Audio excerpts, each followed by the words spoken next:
presque 50 ans. Presque 50 ans, 50 ans si tout va bien pendant les JO de cet été, donc ce sera un beau cadeau des 50 ans. Ensuite, ma présence dans le handball date d'un petit moment, au vu de mon âge et au vu de ma non-carrière de joueur, parce que j'ai jamais été handballeur professionnel.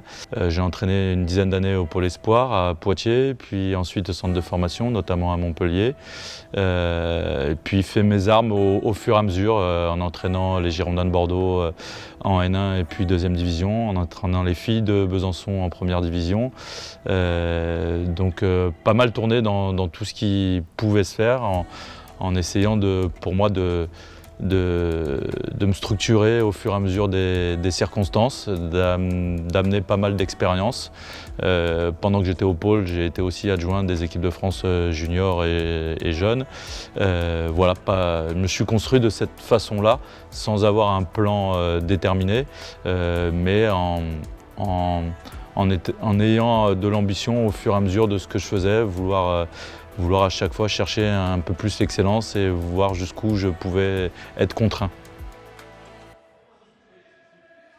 Le binôme se construit en fonction des attentes de l'entraîneur principal, des compétences de l'entraîneur adjoint, de ce que veut l'entraîneur principal comme de son adjoint également, de la complémentarité qu'il peut amener. Donc pour moi, il n'y a pas de modèle dans ces binômes-là, c'est vraiment lié aux circonstances de l'un et de l'autre, sur les attentes qu'a l'un, sur les attentes qu'a l'autre, sur les compétences de l'un, les compétences de l'autre. Et donc c'est un peu ce mix-là qui fait la nature du binôme. Qu'on nous a un peu caractérisé comme l'apport d'un entraîneur à un sélectionneur.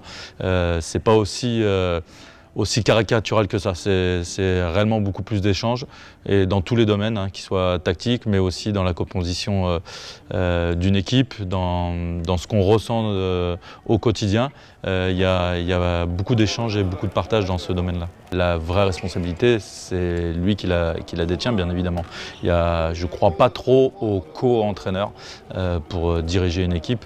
Je trouve qu'il faut un chef de projet, un chef d'équipe vers qui les joueurs se tournent pour la décision finale. Ça n'empêche que dans le partage au quotidien, on échange beaucoup, mais moi, mon objectif, c'est d'alimenter sa réflexion par rapport à ça, et la responsabilité finale, et c'est aussi un soulagement quelque part pour moi, c'est lui qui l'apporte. Ce sont des joueurs qui connaissent quand même très très bien le handball, donc une grande part d'humilité lorsque je suis sur le terrain avec eux. Eux ont des médailles, eux ont des étoiles, en l'occurrence 6 étoiles sur le maillot. Je suis avec aucune de ces étoiles-là, donc beaucoup d'humilité par rapport à ça.